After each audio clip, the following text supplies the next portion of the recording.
Welcome to the long-awaited, not so long-awaited episode 5 of the Pipsqueaks podcast. Dang. It's been a while. It's been a long time. It's been a real long time, right? So, addressing the addressable, didn't miss anything. addressing the addressable, we missed a podcast. we missed. Did we miss 2 or 1 uploads? We missed 1 upload, but I was down for the 1. You did the 4.5. Yes. Yeah. Right. And the 4.5. That one was you. The 4.5 that's not on YouTube. It's only on Spotify. Yeah. Which is important. That one. That's like for only Spotify people. If you want to listen to that and you're listening to this currently on YouTube, you're going to want to find us on Spotify and you're going to want to listen to it if it's that important. You have to find us there. You have to. It's imperative. It's more than imperative. It's probable. Is that the word you're looking for? That's not the word I'm looking for. Why were we out for so goddamn long? What ruined this podcast? What? Wow. I'm gonna blame Elon Musk. Okay. No. I don't know. Actually. Well, no. Why? I mean, you know why you were gone. I mean, I was. You were super sick. Yeah, you had like pneumonia or some shit. You were real down. But that was the 4.5 week, and then after that, dude, stop tattling on us. We got because it was like, hey, we'll do it tonight. And it was like, cool, we'll do it tonight. And then the night would end. Like, well, we'll do it tomorrow. And then the week passed. We got a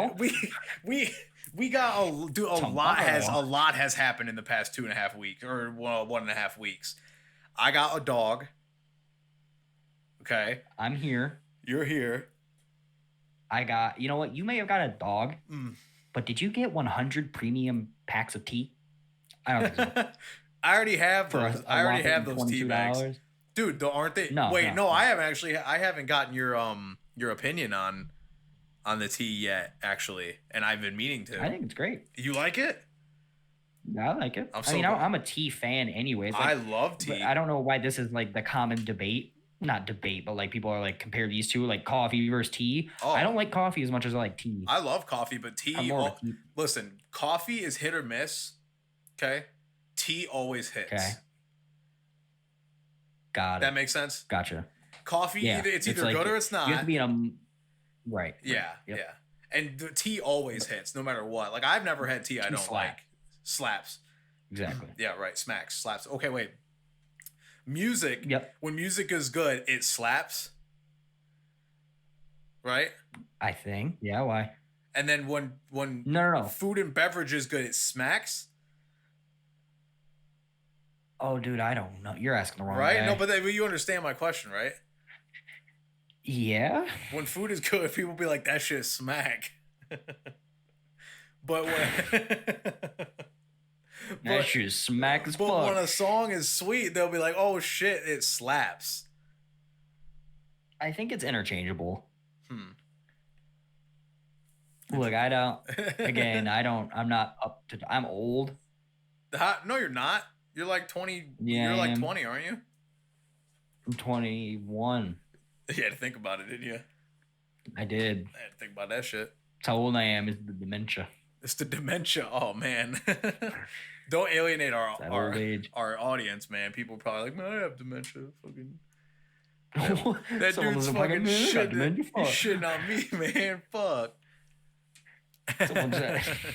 And you know, it's funny with this podcast coming back, like I really don't want to miss uploads, but I guess it's important to be like, hey, it happens sometimes. So like, it's okay. Like, I'm not like super upset about anything.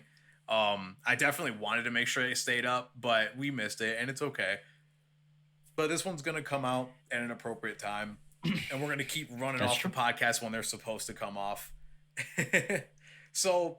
Well, technically this one's still late. Yeah, no, it will be.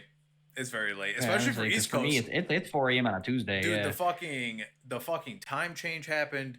I got a dog. You had pneumonia. Like, just so much shit happened, and the dog's been driving me nuts.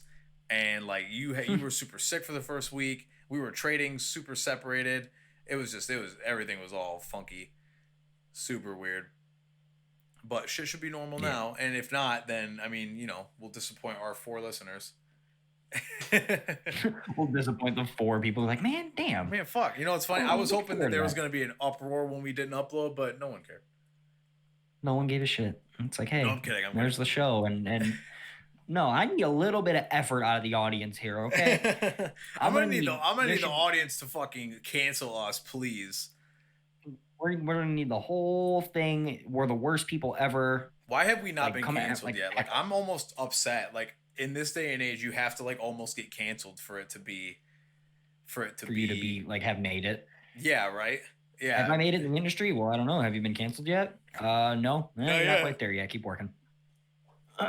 So keep working at it. With the time change, you were trading at like, because you're East Coast time, so you were trading at what, fucking 4 in the morning, starting at like 3 a.m., going until 5 almost.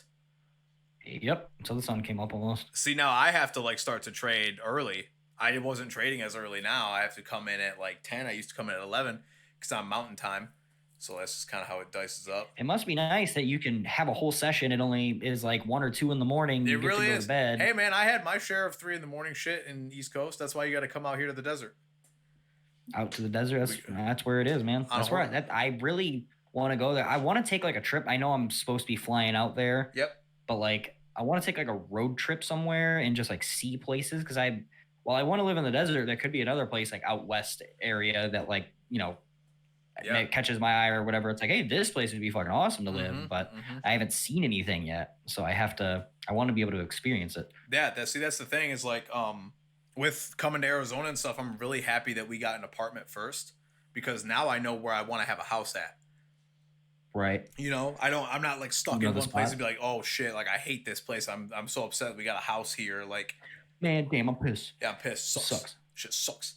But now I know where I want to live at, you know what I mean? And now we can, because I'm hoping to get a house next year, and kind of dice that all together. But I'll know where to go. I know all the good spots. I know where not to go. All the good spots. You know the places where you'll probably die within the first 24 hours? Yeah, right. I know the places I've almost died. Places where I'll probably die. How many times have you almost died out there? Like 3,000, like fucking so many times. Wow. Dude. I get myself into some big shit. Number. I get myself into some fucking shit out here, dude. Do you? Yeah, I don't fuck around. I don't like to. What kind of shit? I don't do that fucking around. Give me some examples. See, I didn't come prepared. I have so many that I just don't have them diced up. Well, like I can't. I mean, I get what you said. Like you can't just like pull something. Yeah, right. Like just like an incident to happen. No, for sure. Exactly. Yeah. No, that's not. I asked like if you could do it. Just so could you like pull something out of your head? Yeah. So give me an example. No, yup, exactly. No. Another declaration I've been trying to make is we shouldn't record the podcast as late as we do. Declaration. There's declarations out here because I'm like, dude, I don't want to record the fucking podcast at 4 a.m. every night anymore. People are gonna start to see through our content. Like, dude, these pre-episodes, like the episodes like 1 through like I don't know 30. 30. Look, I was yawning on the podcast. This is such a boring. That's what we're talking about. Late. Yeah, I'm like, I'm tired. Oh yeah, I forgot. Actually, I just woke up not too long ago. Nice. I woke up at 11 p.m. Eastern Standard Time. It's 4 a.m. People are gonna be like, dude, this kid's a bum. I'm not a bum. Okay, look, I have my life perfectly situated here. Perfectly situated. I wake up at 11. Tight schedule. I trade from 3 to 4, and I stay up all day. I do. Like, I stayed up till like 3 or 4 in the afternoon. That's nutty. Nutty to me. Yeah, 3 in the afternoon. Now, I get pretty much all day, and then I fall asleep, and then I wake up for session. Yep. I could actually stay awake a little longer in the day until 7, and then wake up the hour the session starts, but I don't want to do that because I probably won't get up. And then that is a slippery road. In my opinion. But like I could wake up an hour before session, go to bed at 6 in the afternoon, which still is super early, but it's not like you still get the full day. You know what I mean? Right. It's all about how you. But the thing with me is like, no matter how much I work at my sleep and like the scheduling around it, it never stays. It never sticks. Why do you think that is? Because like I'm always just doing something, whether it's like playing a game or do like I have drums now or whatever. And it's like, okay, I'm going to go to bed at this time. And then that time hits and I'm still in the middle of doing something. So I stay up 4 more hours doing that. Well, now that, And then I I look mean, at the time like, well, yep, ruined. I hate to like bring You it know? back to this every time we have a podcast, but now that you don't have to like report to a job, you know, you don't really have to like, you don't really have to worry about that. You Yeah, know? it's I mean, I can whatever sleep I want is whatever happens in the sleep world here. Exactly. Yeah. I mean, whatever you need to do, as long as you're waking up to make money. So, since this is also a reoccurring thing on the podcast that we always talk about, how has let's talk about last week. How was your last week trade week? Fucking great. Honestly, I wish we would have covered it. I wish we would have podcast style covered it because you know we were starting to do that. But I mean, we can still cover it, but it's not like in the moment anymore. But most money that I've ever made in a trading week by a lot, actually, and that's awesome. Yeah, like what were we? I mean, obviously, people who trade forex are like you know are they're how should I say in the flow of terminology and shit like that in the know. They know what pips are, and it's like, oh, well, you know, how many pips a day do you want? Like, basically, it's like points for stocks, and like every 10 points is a pip, and blah blah blah, and you know, kind of how the math works. And people are like, well, I had like a 10% increase in my entire portfolio this month. It's like great. Basically, I think I had a 36% increase in my entire account capital, which is like nuts. And for 1 week, yeah. For 1 week, yeah, which is crazy because it's concerning almost because like I did the math. You know, I took a trade at 6% and tried to like double it, so got 12%, and then we had 3 winners that night. So you know, you do the math. You know, you're up 36%, and they all won in 1 day. In 1 day, and which equates to like for us is 120 pips in one night, which is some like it used to be more than our weekly average, or at least more than we were trying to get weekly.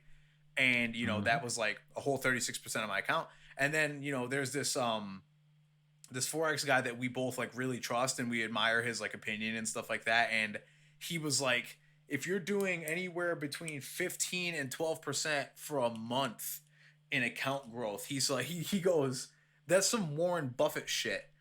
And I was like, holy fuck, because I did 36% in 1 day. Not that I'm like some great trader or anything like that, but I was like, no, dude, you're the fucking best. Best, yeah. No, but you know, I was like, Warren Buffett shit, it's like kind of an extreme example or like a saying, but it made a lot of sense after the fact because makes it seem like you're over leveraging. It's like, oh my God, I'm risking so much money. Like it just so happened to work my way that time. You know what I mean? It's what it seems. It's like, oh, you better be really careful, you know? Yeah. But after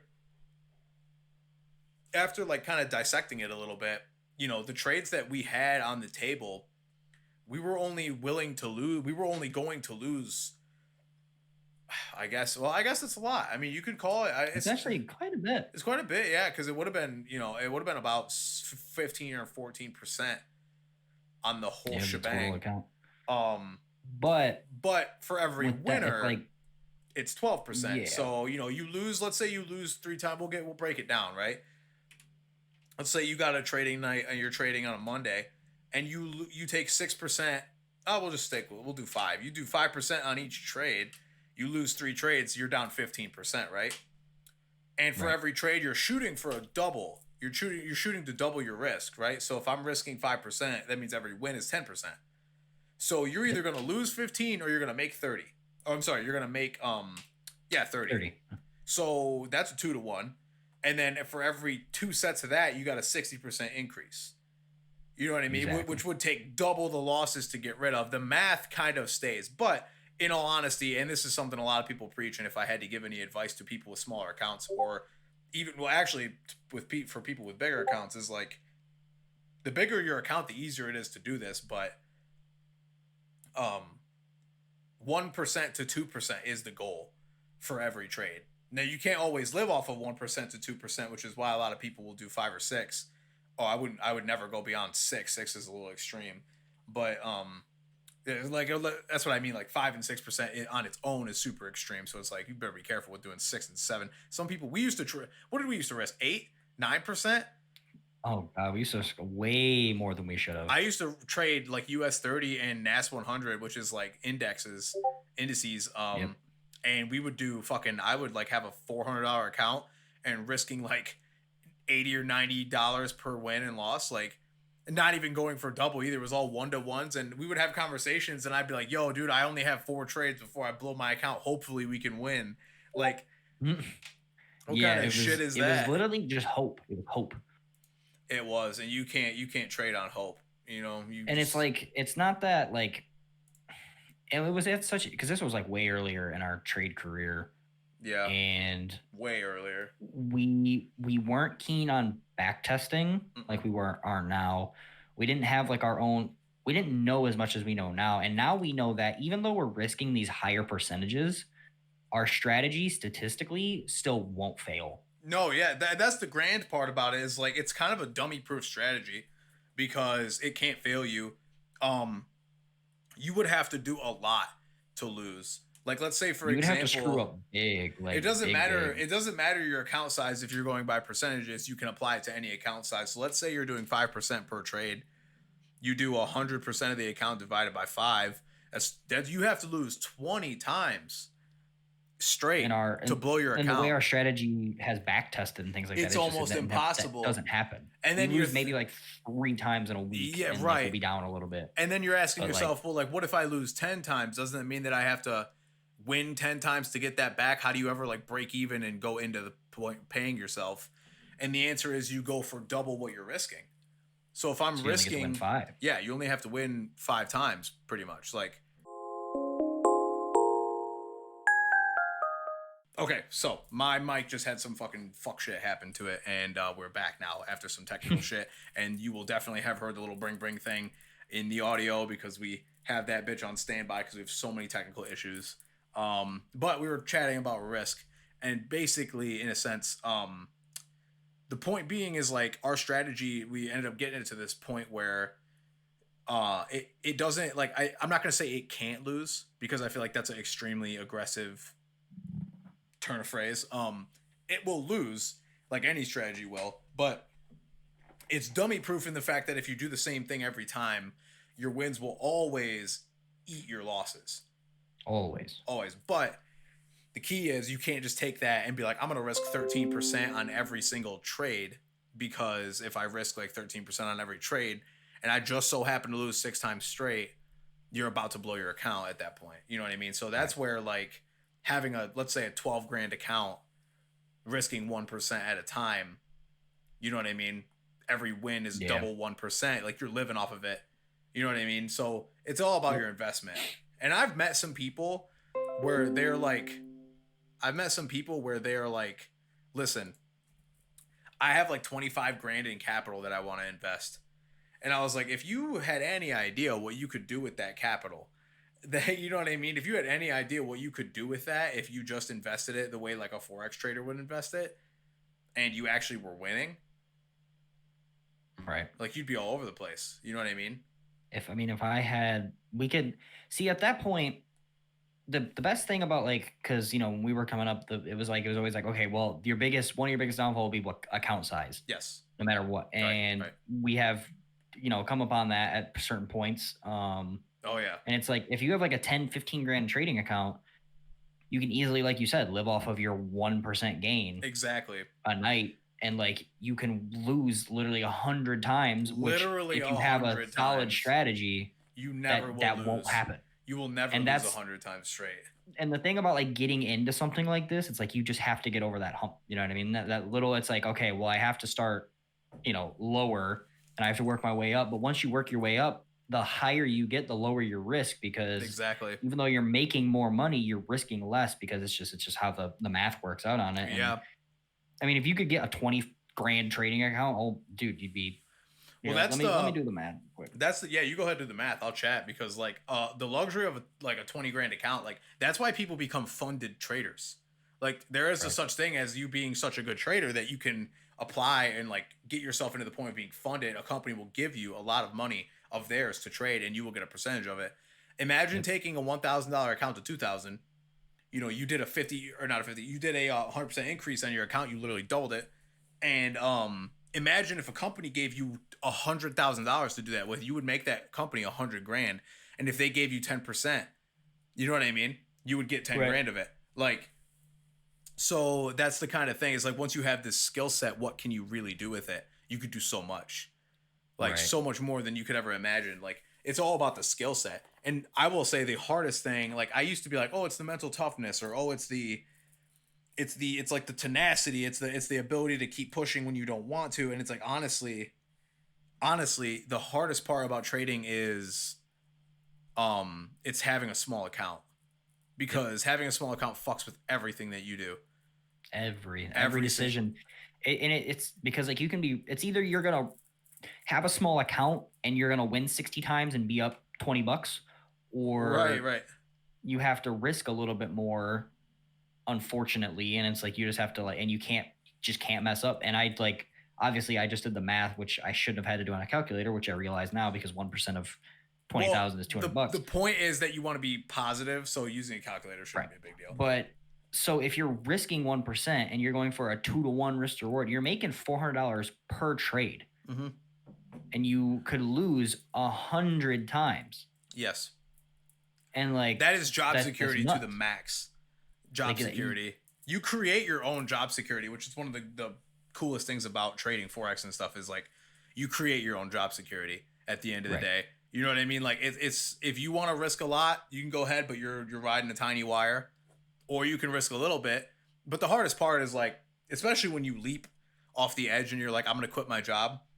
And then you're like, I have $500. How do I make rent with this? And like, I've been in that boat, and that is the smallest boat to be sailing the big blue sea with. Like, it is the worst feeling. And hopefully you're a good enough trader to fucking wash your way out of it, because it is the worst feeling that I've ever had in my entire life, is having a small account, depending, every single win is a like make or break situation. Yep. Like, that is not the way to do this. I wish that I would have stayed in my job for another 4 or 5 months.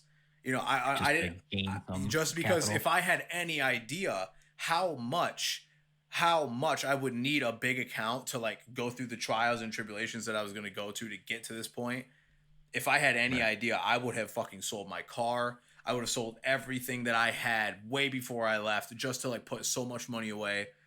You know what I mean? Just like, oh, it's insane, because I just lost so much money being stupid. And it's like, I mean, it's hard. It's hard to even like quantify. Like, it's so hard to have a small account, because it's damn near impossible. It's, yeah, dude. Like, fucking rent's like, let's say a rent for an average person's $800. I was sitting on like a fucking $600 account. Basically, within that month, you have to double your account or you will go broke. Exactly. Because by the time the first comes around, you're like, I only have a $900 account. I have to use $800 of this for rent. So somehow I'm gonna have to turn $100 into $900 next month just to break even. Okay. And like, I was in that boat and did that for like 5 months, and it's not a good feeling. And like, over leveraging, like taking a $400 account, risking $100 on every trade. It's like, you only got 3 losses. Like, you were playing the wrong lottery. Like, we teach people how to trade, or try to teach people how to trade, and like the whole thing, it's always been the same. It's like, don't gamble. Gambling is the enemy. Like, being a gambling trader is what gets people murdered in the markets. And like, I hate to say it, but like, I was a gambling trader for a long time because I had to be, though. Not because I wanted to be. I wasn't greedy, but it was like a back against the wall kind of thing. Right. Like, I was never like, please money. Like, you know, I'm not big into like, I make a lot of money trading and then I pull out a lot of it and spend it on really pretty things. Like, I'm like, I just want to pay my bills. You know what I mean? Like, that's like my only go-to, is I just want to pay my bills, please. Like, I'm not really concerned with anything else. Right. And I think it's like, because I see all over the place on the internet, people like very skeptical of Forex trading, of all the other things. Mm-hmm. And I think it's because, and I don't know how other investing works fully. Like, I've never, you know, this is the only type of investing I know how to do. Right. But it's like, I think it is because people try to do this with smaller account sizes, and they either over leverage and completely blow it, and they're like, well, this is a scam. Yeah. Or they don't make any money because they are leveraging properly, and they're like, well, this isn't, you know what I mean? Like, to step into Forex properly, I'd say you have to have a big account. And like, that's the most comfortable way to step into it, Now, no what do you matter think what. is right? No, I agree, but what do you think is more likely? Do you think a person with a smaller account or a person with a bigger account is more likely to gamble? Starting probably a bigger account, Right, because their obviously, like wins a are complete so much amateur. more. Their wins are so But much more.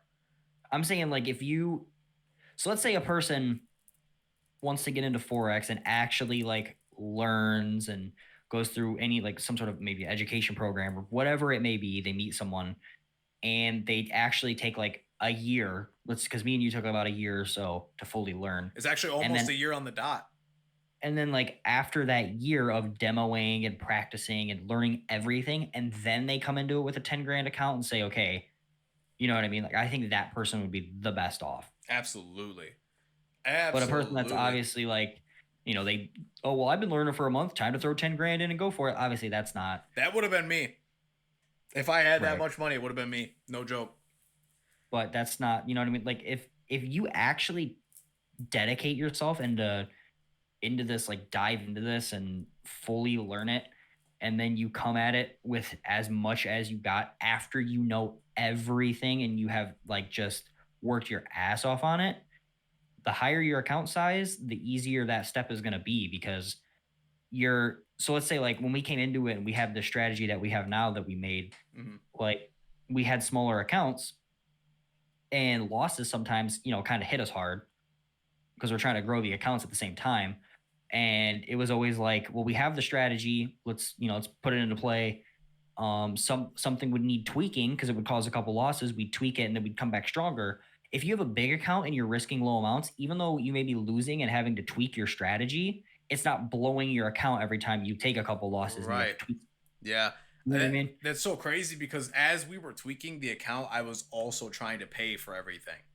You know what Yeah. I So mean? like it was just like everything was hitting out. So you have to rely on it being right as soon as possible. Right. Whereas with a big account, you can discover, hey, maybe a 1-to-1 risk to reward doesn't work as well as a 2-to-1. Well, I'll do this now. And like all the things we went through with a big account, Yeah. you're not going to lose 100 times straight. Because when we first came up with this strategy, and it's like very early stages or whatever, Mm-hmm. it wasn't profitable, but it wasn't account blowing losses. You know what I mean? Right. Like We've it was right in the been middle. we've been pretty far from blowing the account style Right. trading for a long time, which is great.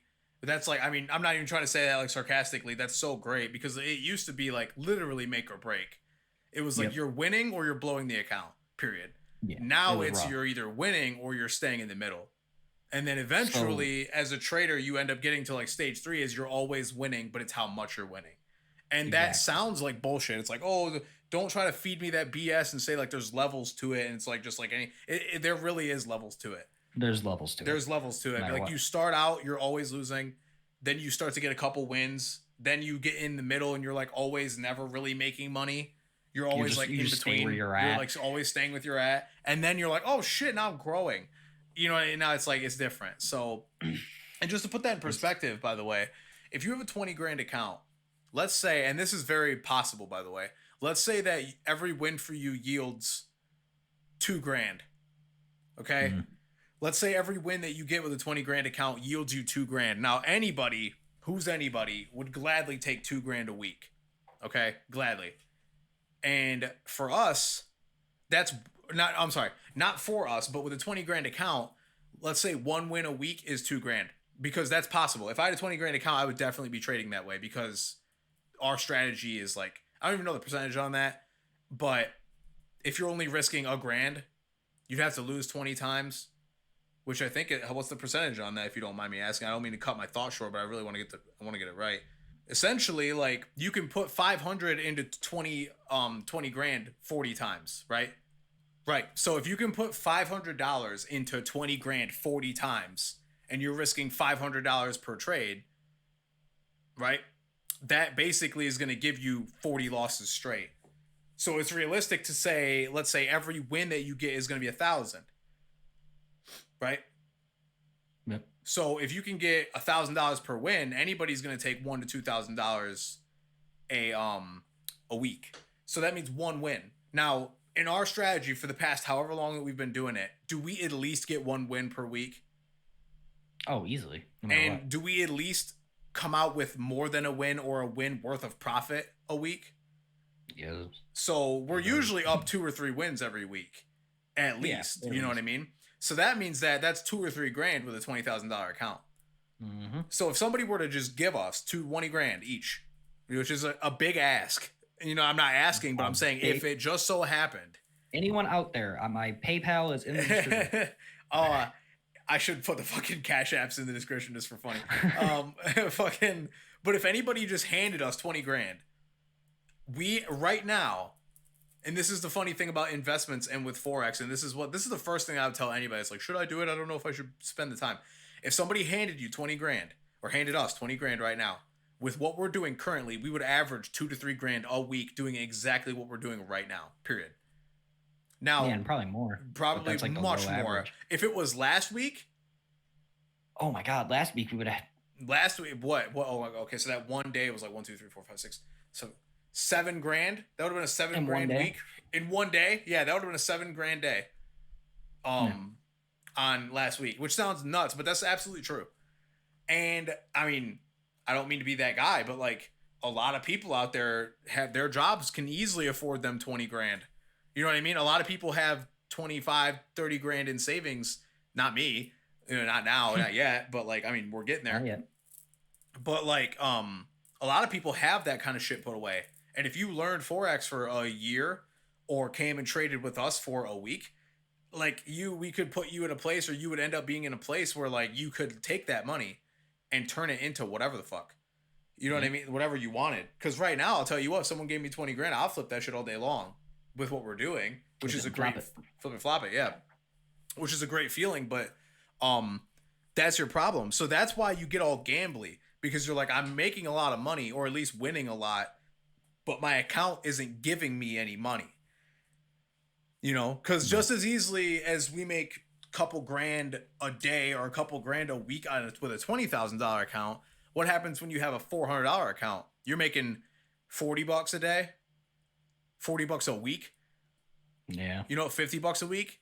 So when you start telling people that, they're like, "Oh, fuck that! I don't want to do that." Like, this is stupid. This is stupid. If someone gave me 20 grand, I could make it's absolutely true. But that's why you need to grow. And exactly. What does somebody want to do when they want to grow? What are they going to risk? They're going to risk 10, 15, 17% of their account per trade because they want to fucking flip it. If I just get like 1 or 2 good trades, like I'm good, I'm set. It's true. And believe me, I was never the person. I hated that. I was like, I don't want to wait. I put in all this fucking time to figure out how to do this. I just want to make money. And like, I mean, it's just weird like that, because one day, like that's the goal for my 2021 is to have a 10 to 20 grand my goal for 2021 is to have a 10,000 to 20 grand account somewhere in there. And like by the end of the year, yeah, it's like my year goal for like health, wealth, relationship. Everybody has like whatever, and I don't whatever, yeah. But it's like what a lot of successful people are like. You should have a health, wealth, and relationship goal for the year. And I thought it was great, and it's a really good idea. So it's like, I want to lose 30 pounds for the year. It's like, okay, and I want to improve the relationship or my relationship with my family. It's like, okay, and then I also want to be making 30% more money this year than I did last year. It's like, okay, great. So, my wealth goal for the year is to have a 10 grand account. A 10 grand account yields you so and so much per year. A 20 grand account yields you blah, blah, blah. And honestly, in my opinion, the road from a 10 grand to a 20 grand account is a very, very short road.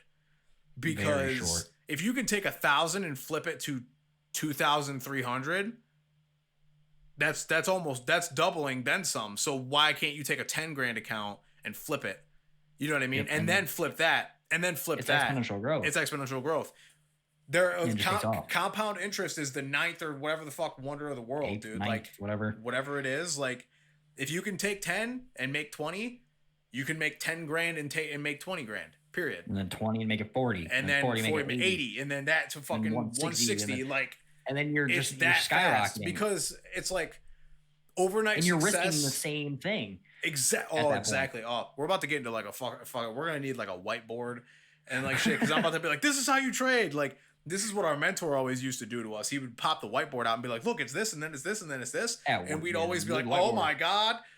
Like Look at this. I could Whoa. go off on a tangent. Save that for the webinars and shit like that. But it's just Nah, so simple, right? Like it just makes so much sense. I mean, once you, what was it? It wasn't Einstein that said once you understand exponential growth Oh, or something like that. I know exactly what you're talking about. But once you understand exponential growth and how it works, especially in something like Forex, like, and you have, like you were saying, like if somebody handed us a 10 grand account, holy crap, would my life change? Oh yeah, my life is already changing almost daily because of the way that we're trading and shit. Like where I would be 6 months from now with a 10 grand account, it would be crazy. A 10 grand account right now would yield us over a couple grand a week. You know what I mean? Yeah. And then so a 10 grand account, a couple grand a week. By the end of the month, you've already doubled your account. Exactly, right? No, don't just because people's mind immediately stops at how much am I making, but like expand it a little bit and be like, well, how much am I about to make? More. Yeah, how much am I going to make? Not how much am I making currently. What are you about to make? Yeah, it just keeps going up. Yeah, and how can you take as little as possible from your profits to keep increasing? Like, what if I told you that you could take 10% of your profits per week, buy anything you've ever wanted, and grow your account like a madman? Like, you're like, oh my God, I'm taking such a small bit of my actual money, still being able to buy whatever I want, and then tripling my income every month. And it's like, well, it's simply just having a bigger account. Because if you made $100 and you get to keep 10%, you know, it's just a whole thing. And I'd like to also say, like, I think it's just part of the growth, right? But like when we were chatting before about, you know, we kind of hit this point with our trading where it was like, hey, we're making a lot of money now, or making a lot. Well, actually, no, I'll say we're making a lot of money now. Our profits are much more than they ever used to be. And a lot of money for us is a lot of money, or is a small amount of money for other people. But I mean, a lot of money for us is a lot of money. Yeah, a lot of money for us is a small amount of money for other people, and maybe a lot of money for other people. And like, believe me, we were at the bottom of the barrel not long ago, so it's like it's the very different. Bottom. The very bottom, like $2 a win. I'm bottom. I'm not ashamed to admit it because that's just a part of the journey. No, absolutely. We were at like $4, $5 per win. Writing down it was in 6 struggle bus. Yeah, very much struggle bus. I was driving that bitch backwards, sideways with no steering wheel. Like Tokyo drifting it. Dun dun dun dun dun. Like fucking, it was nuts. I don't think it's how it goes. I don't know. I pull it out of my ass. But yeah, so like, don't be ashamed to be at the bottom of the barrel. And this actually comes up. Like, I hate to bring it up this late in the podcast because this is really one of the things that I wanted to speak about. But you know what the biggest motivator is for somebody who's like in the shit? Like, let's say you're in hard times, because like I think that it's safe to say, without being gloaty, and also I don't think this is gloating, because I don't think anybody should be super excited to be under pressure, but I think it's safe to say that we were under pressure for a good long time financially, a good long time financially, and a lot of people have been under pressure with COVID and stuff like that. But like, I'm talking like under pressure in different ways, and we had a lot of pressure on us for a very consistent amount of time. And in those times, it's almost like, what was your biggest motivator? And I thought about this earlier, and there's actually a brand of clothing, and I know this sounds like I'm going all over the place, but like it'll all come together at the end, I promise. But there's a clothing brand called Hate Brand Clothing, and it's like H with like the Roman numerals, and their clothes are sweet, by the way. Sponsor us. Nice. They would never, but you know, they're sweet. I can't wait to buy some of their shit. But anyways, the whole purpose behind their clothing, and this is also what I thought about, and I actually had thought about this before, like prior to seeing their brand. And when I saw what their brand was all about, I was like, oh shit, like that's exactly how I felt. And they do their whole deal. It's called Hate Brand Clothing, and they do it based on the idea that having a healthy amount of hatred for yourself is what drives you to be better. And at first you're like, what? You're like, no, love yourself. Always love yourself. And people are like, you have to love your body and shit. But it's like a healthy amount of, I fucking hate myself, so I'm going to drive myself into the gridiron and work harder than I ever have to get what I want, because I don't deserve anything right now because I'm not working hard enough for it. Yeah. Does that make sense? Yeah, a little bit. I mean, it's not something that people hear every day, and it's like easily graspable. But it is extremely graspable. It's graspable after you like understand it, right? And like when you're in the gym, you're like, I'm gonna take it easy on myself because I had a hard day, and it's like I want to love myself and give myself that care. Or you could be like, I fucking hate myself, and the reason I'm here is to fix the way I look because I want to feel better. So I'm going to use that hatred and like that healthy amount of anger to like drive myself to empty the fucking tank and do my best right now. Yep. And through the hardest parts of our trading, through the hardest parts of paying bills with a small account and all that stuff, it was a healthy dose of hatred for yourself and your situation is what gets you through it. You know what I mean? And like that's how I've been feeling lately. Not in like an unhealthy way. I'm sure there's a lot of ways that you could be like, that is so unhealthy. Like Yeah. that is so unhealthy. But no, it's like it's That is honest. not right. It's honest. It's like I just like, you know, in like my most overweight times, I was like, I fucking hate myself, and that's why you know you go walk outside for 4 hours in the winter. You know what I mean? Because you want to fucking I don't have a treadmill. I'm just gonna go bust ass in the snow. Like, you know, I don't know, but I know what you mean. You do have to have that healthy, like kind of like that fuck this attitude, like to kind of run it and to just go out there and do what you got to do. You have to be critical of yourself to improve. You do, yeah, you do. You have to be able to look at yourself like from the outside in and be like, okay, you know, and it's not like maybe hate. Well, no, hate is the right word. It's like you look at all the things about yourself and you can still be like, I like this and this and all these things about myself, but these couple things I fucking hate. Yeah. So just work at fixing it. And that's exactly like, and once you get there, you move on to the next thing. Right. Let's bust our ass and do it. And I think that's how you continuously better yourself. Exactly. No matter what, like throughout life. And I think that's sort of what life's about because everyone's always like, well, what's the meaning of life? Well, bettering yourself as you go. Yeah. You got to fucking, no one's going to do that shit for you. Like it's either you're doing it or no one's doing it. And I have been super scared lately that I'm going to hit like, and I'm only 24. I'm not even 25 yet. Like I will be this year, but like I'm not an old person by any means and I don't feel old, but like I start to get nervous and I have a very anxiousness and I'm very fearful that I'm going to hit 30 and not have done the things that I want. And not that 30 is old or anything like that because there's a lot of life left to live, but like God damn it, like I spent so much of my early 20s and so much of my like now I don't want to say childhood because I'm not about to get critical about what I did when I was in diapers, but like like man, I was just fucking shit all up when I was in fucking diapers. I shit myself every day. What a loser. What a waste of time. What a waste of fucking flesh. I should have bettered myself, damn it. I didn't work hard enough, but I'm just like there's so many things that I want to accomplish and like in the grand scheme of things, April 1st, which this episode is going to be coming out like, you know, in the recent time, it's going to be like, what is it, March 30th right now on this Tuesday. Yeah. So that's when this episode will be coming out. Yeah. April 1st is only a couple days away. And like, that's my trading anniversary. Like that's the day I started trading a year ago.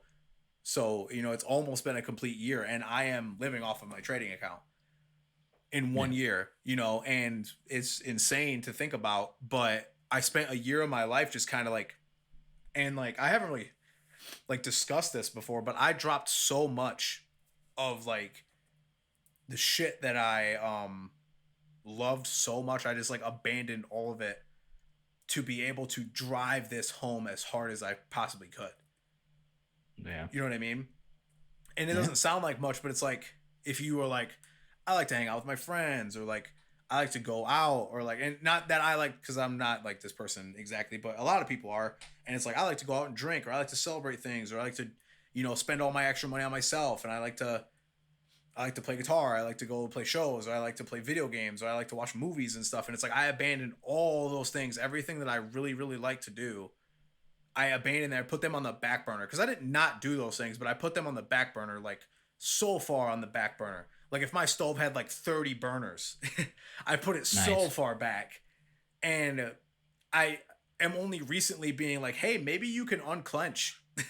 Like maybe you can like kind of ease up a little bit. Maybe you can ease up a little bit at this point. Cause I still don't fucking do most of the things that I like to do.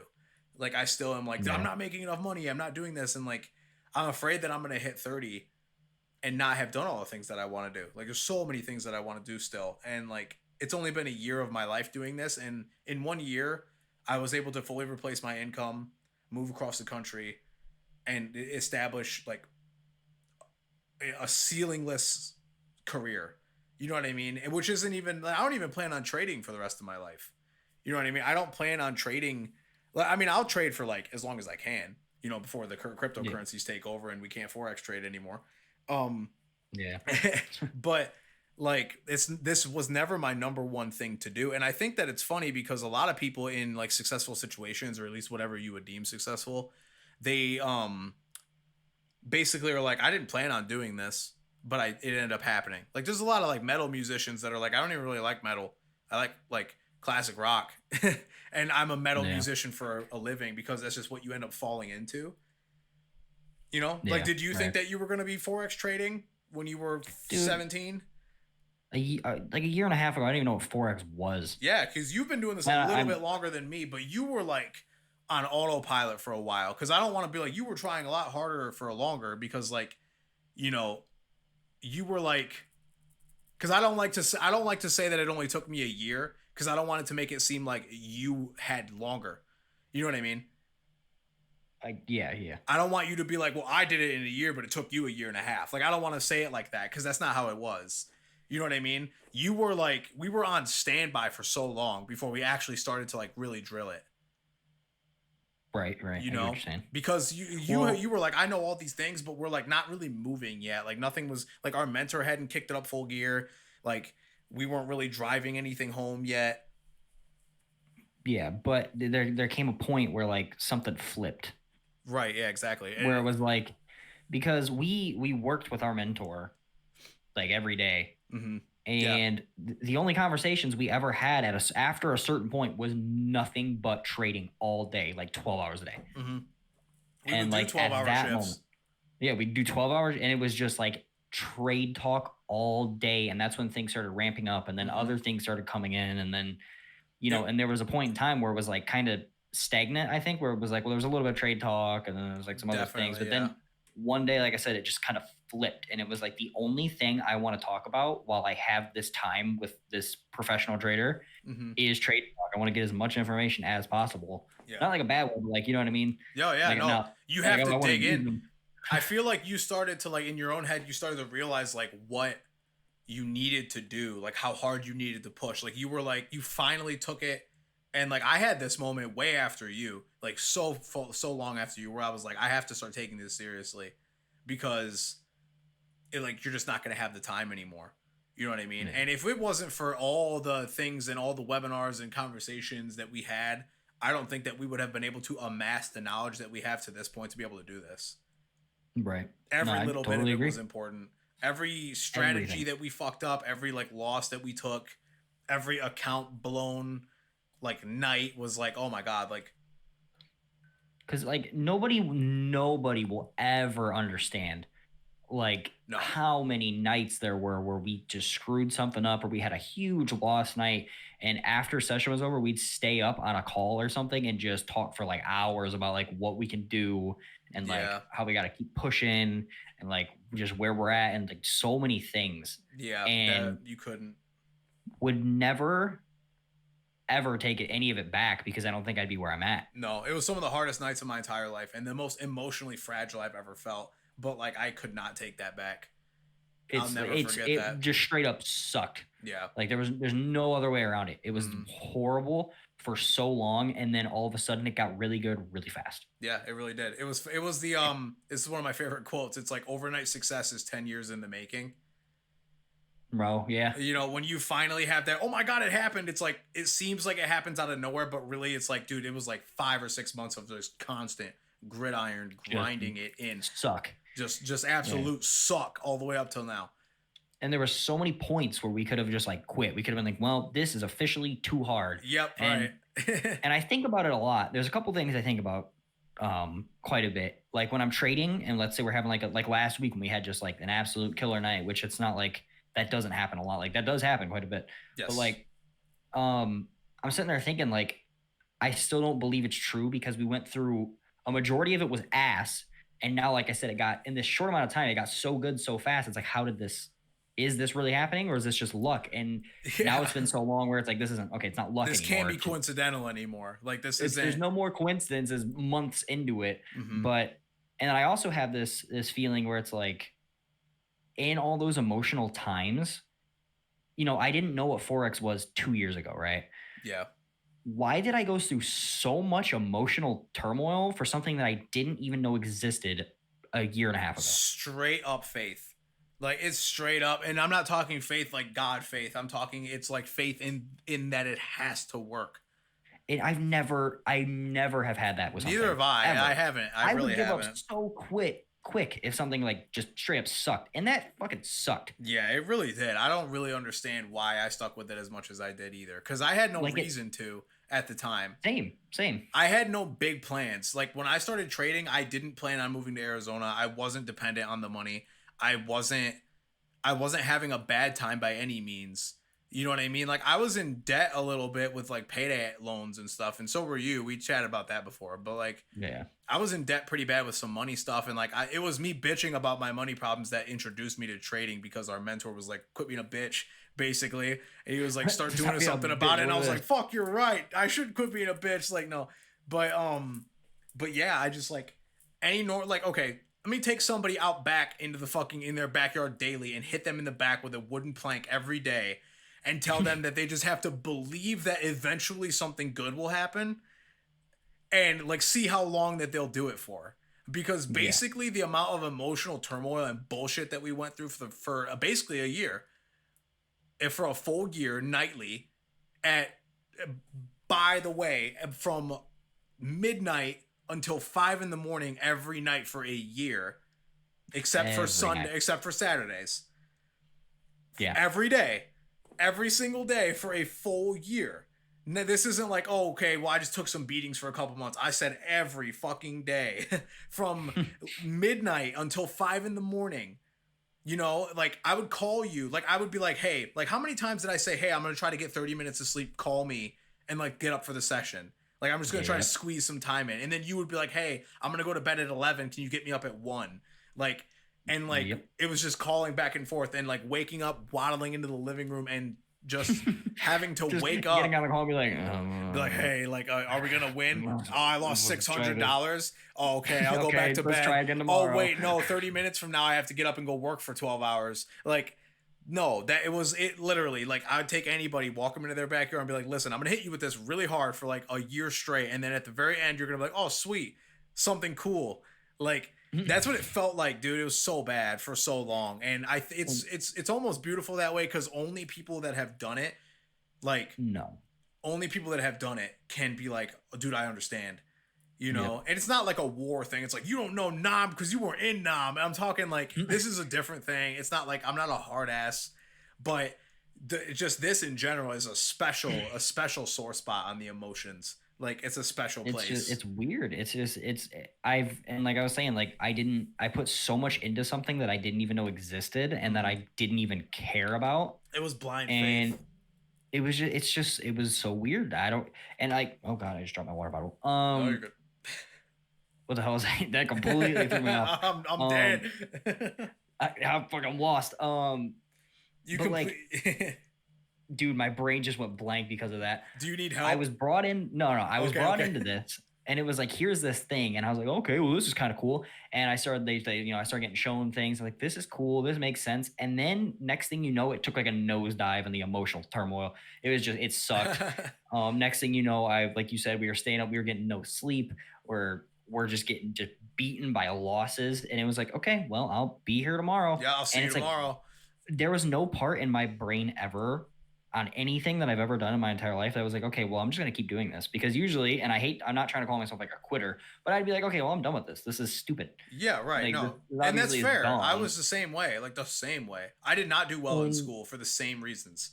Like Exactly. I damn near didn't graduate from high school. I Like, didn't graduate high school, and I regret it. Like I honestly do. I wish I worked harder, and sometimes I miss high school. Like I wish I had done better for myself. Not even for the diploma. Fuck all that shit. I don't need it. Like Okay. I'm an entrepreneur now. Like I don't need any of that. I have dreams that I want to achieve. I don't need the diploma, but like I wish I had done better. You know what I mean? I just wish I had done better. If anybody asked me, I'd be like, yes, dude, try it. I'm like, just try. It'll.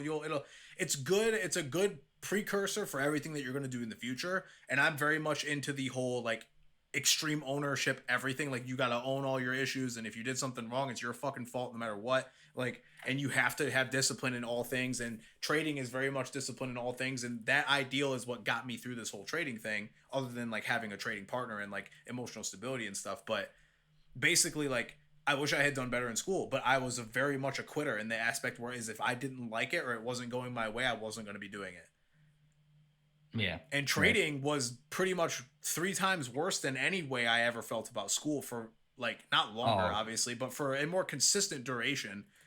And I definitely was like, I really don't want to do this anymore sometimes. Like, it's very difficult. Yeah. But I never wanted to quit because I didn't think it would work. I wanted to quit because I didn't think I could handle it. You know what I mean? Yeah, I think that's like the perfect way to put it. It's not that I didn't think, because I had someone directly in front of me that completely made it work. Yes. And it was just like, you know what I mean? And it was like, okay. And something in my brain, because we've had multiple talks a long time ago when we were first doing this, where it was like, dude, I would message you or something like, I'm done. Okay, yes. I'm not doing this anymore. And then I'd be there the next night. Yep. Because I think there was just something in the back of my head that was just pushing. And it was like, hey, look, there's a person directly in front of you teaching you that like, and the number one thing like about me was, and I say this to everybody, when I would work at a job, I've had so many random jobs. I could never keep a job, not because I'd get fired or anything. I'd quit. I don't like people telling me what to do. You've always been like that, 100%. I hate it, dude. I think it's a way to waste a life. And you're not the only person either. That's not like a thing that's like outcasted. Like that is immensely respected because most people who have that attitude 10 or 12 years down the line are like fucking like Gary Vee or like some mentorship style fucking like philanthropist who they're like, dude, you can just fuck your plan B and like just fucking make it happen.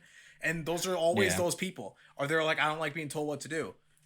It's just like by the time, because we worked at Valvoline together, by the time I was at Valvoline and I was only 19, I had like 5 jobs before that. Mm-hmm.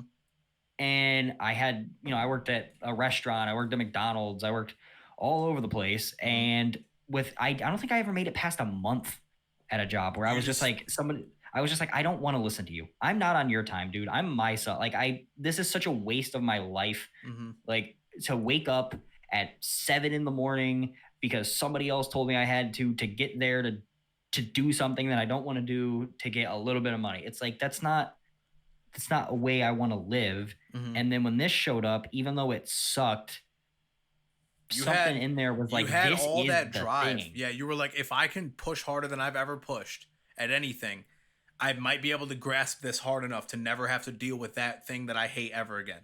Exactly. Like it was like, okay, I hate no more job applications, no more interviews, no more going to a job, being stuck there for hours and not even having the option to go do something that you may want to do. It's financial. Yeah. It's financial freedom in encapsulated. Like it's true freedom.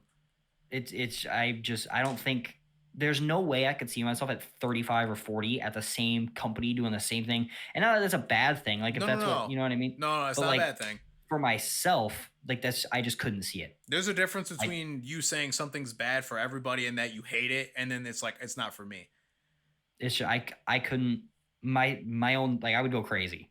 Yeah. And that's just who you are. You know what I mean? You're the type of person where if you just get stuck in one place for that fucking long, you're like, I'm going to go nuts. It's where is your happiness? And I swear to God, if you sat 9 out of 10 people and you could say, hey, would you rather work from home, make all the money you want, do whatever you want, invest in anything you want, become anything you want, and live any way you want, or you can go work at blah blah company from 9 to 5 for the rest of forever, build a 401k, retire peacefully at 65 and like hang out.